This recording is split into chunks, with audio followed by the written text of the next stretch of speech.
இன்று தமிழக சட்டப்பேரவை நடவடிக்கைகள் ஒட்டுமொத்தமாக தணிக்கை செய்யப்பட்டிருப்பது அவசர காலத்தை நாட்டிற்கு நினைவூட்டுகிறது என்று ஆளுநர் மாளிகை மீண்டும் விளக்கம் அளித்திருக்கிறது. இது பற்றின மேலும் விவரங்களை செய்தியாளர் சமயமணி வழங்க கேட்கலாம்.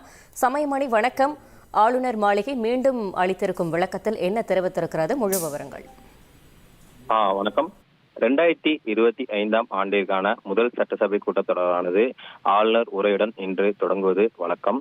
இந்த முதல் சட்டசபை கூட்டத்தொடரானது வழக்கமாக ஆளுநர் உரையுடன் தொடங்குவதுதான் வழக்கம். ஆனால் இன்றைய தினம் இந்த முதல் சட்டசபை கூட்டத்தொடரின் முதல் நாளான இன்று ஆளுநர் சட்டப்பேரவை தயாரித்து கொடுத்த உரையை புறக்கணித்து வெளியேறினார். குறிப்பாக தேசிய கீதம் முதலில் பாடப்படவில்லை, சட்டப்பேரவையில் தேசிய கீதம் இசைக்கப்படவில்லை என்ற குற்றச்சாட்டை சுமத்தி ஆளுநர் இன்றைய தினம் உரையை படிக்காமலே சட்டசபையிலிருந்து வெளியேறினார். இந்நிலையில் இது தொடர்பாக இந்த நடவடிக்கைக்கு குறிப்பாக சட்டசபையில் இன்று நடந்த நிகழ்வுகளுக்கு பாஜக மாநில தலைவர், அதிமுக உள்ளிட்ட ஏராளமாக கண்டனம் தெரிவித்திருந்தனர். இதன் தொடர்ச்சியாக தற்போது ஆளுநர் மாளிகை ஒரு விளக்கத்தை கொடுத்துள்ளது.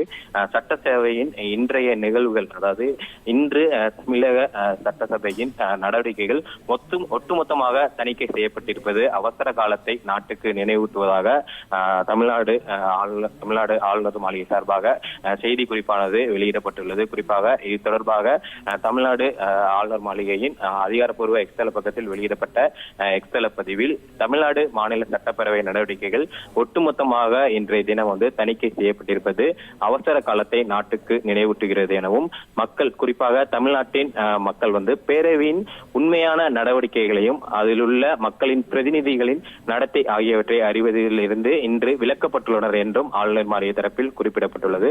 அதற்கு பதிலாக மாநில அரசின் வெட்டப்பட்ட காட்சிகள் மட்டுமே இன்று நேரலையில் வழங்கப்பட்டுள்ளதாகவும் ஆளுநர் மாளிகை தரப்பில் குற்றம் சாட்டப்பட்டுள்ளது. குறிப்பாக தேசிய கீதம் தொடர்பான அடிப்படை கடமையை புறக்கணித்ததன் மூலம் அரசியலமைப்பு அவமதிக்கப்பட்டது மட்டுமின்றி அரசியலமைப்பு சட்டம் உறுதி செய்யப்பட்ட பத்திரிகை சுதந்திரத்தின் அடிப்படை உரிமையும் வெட்கக்கேடான முறையில் இன்றைய தினம் நசுக்கப்பட்டதாகவும், இன்றைய நடவடிக்கைகள் இது ஜனநாயகத்துக்கு நல்லதல்ல என்று ஆளுநர் மாளிகை தரப்பில் ஒரு செய்தி குறிப்பானது வெளியிடப்பட்டுள்ளது.